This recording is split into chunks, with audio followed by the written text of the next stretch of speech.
Hello, and welcome to a grab and go tutorial put on by me, Christine, the teen librarian at the Jones Creek branch of the East Baton Rouge Parish Library System. Today we will be making collapsing animal figures out of 3D printed parts.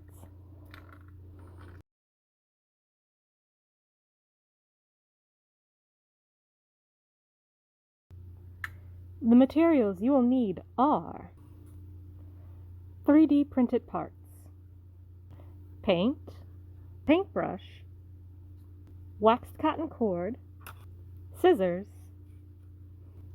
and a spring. Let's get started.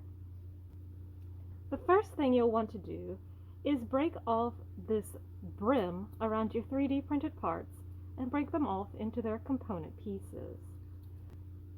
You can bend and tear until the plastic comes off the edges.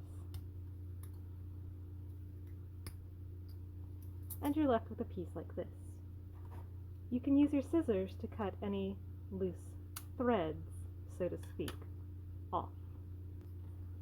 Once your pieces are broken down, you should have this pipe-shaped piece and the button base, a body, a head, 3 tail units,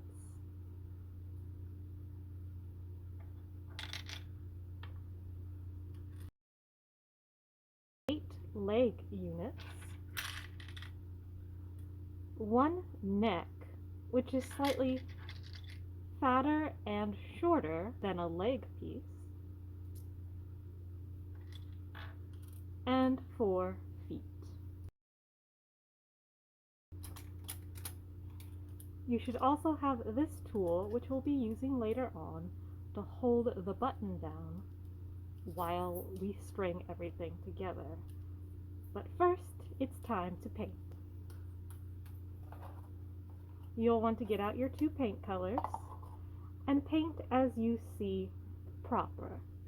On my model, I painted the nose black, the feet black, and the tip of the tail. I painted the rest of the body and the tail orange and left this part of the muzzle white by just not painting it. Fun fact, I actually dipped the nose into the paint instead of using my paintbrush. The best way I've found to paint things is to string things onto a toothpick and then paint them and stand them somewhere that they won't touch the ground. For example, on the edges of a small cup. Once your pieces are painted, they could look like this. I've got it lined up so you can kind of see leg, leg, leg, leg, neck, head, tail.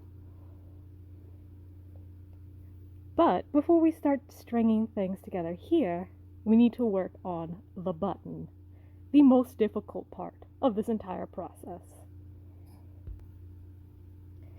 We're going to start with our piece of cord, which is about 2 feet long, and cut it into 2 lengths. Then we're going to go to this piece and thread 1 piece through straight across, and 1 piece through up and down, or as I rotated it, straight across.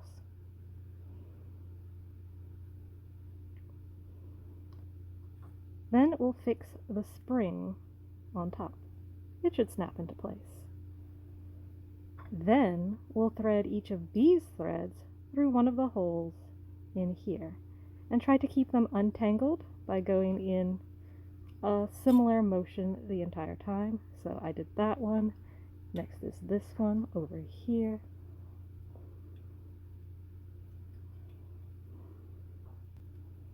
This one here.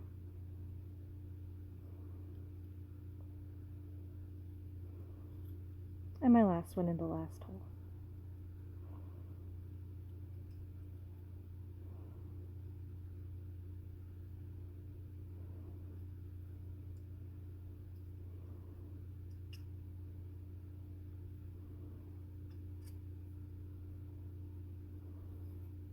Now I'm going to snap my spring into that opening at the bottom until it's fixed in place. I've got all 4 pieces of my thread coming out the top, which is good. Now I'm going to put my crossbar here so that it's not tangling the threads, and my push button part here. What I need to do is push this down all the way down with this center part so that the hook here catches on the hook here. I will probably end up doing this off screen because it is very challenging. It'll just snap around on you.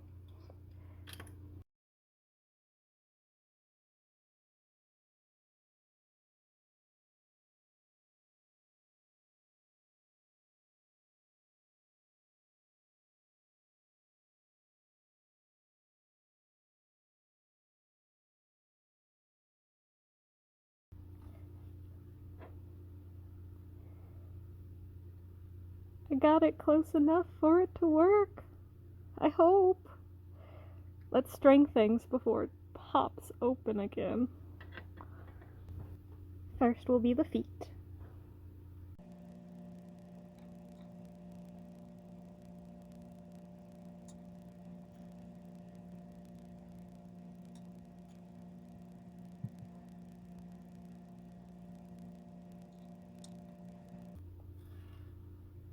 Then the legs.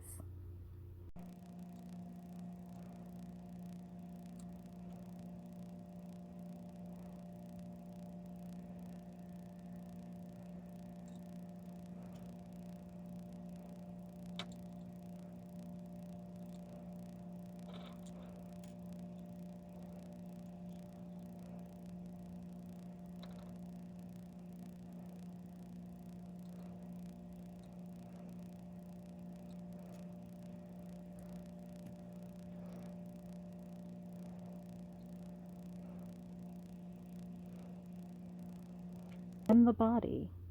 It has 4 holes on bottom for one for each leg, and 2 holes on top, one for the neck and head, and one for the tail.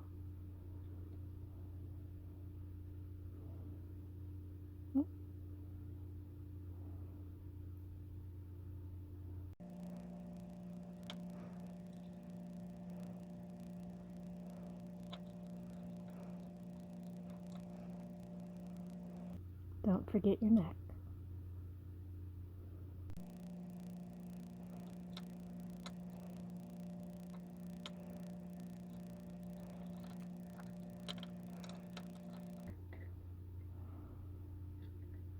I'm going to tie a light knot, not too close to the end, just to keep everything on while we work on the back.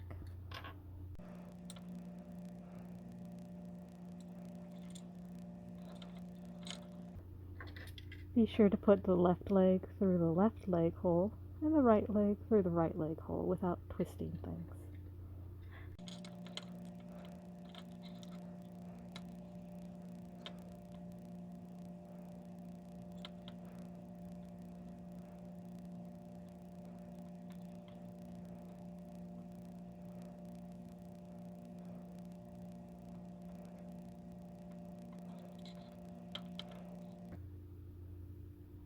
There. Now this is how your model will look when you've pushed the button up and things are light and floppy. I think this is a bit too dramatic over here though, so I'm going to tie another knot a little closer to the fox's head. In fact, no matter what, you should tie more than one knot so that when you're under the tension of the spring, you don't get your model not slipping through and losing all your work. That would be absolute tragedy.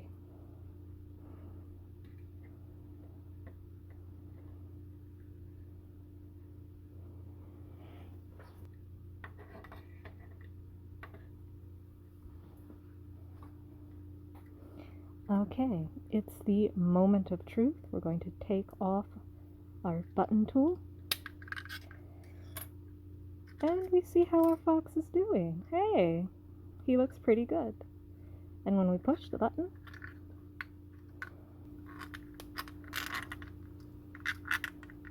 he gets all wiggly and dancy.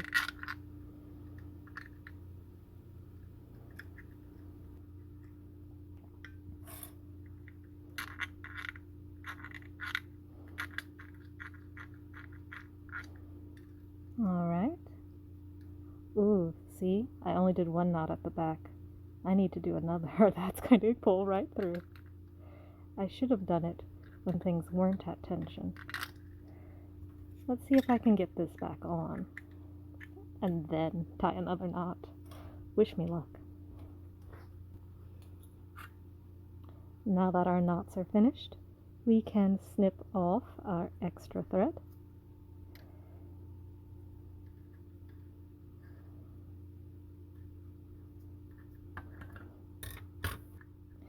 And have a little foxy dance party.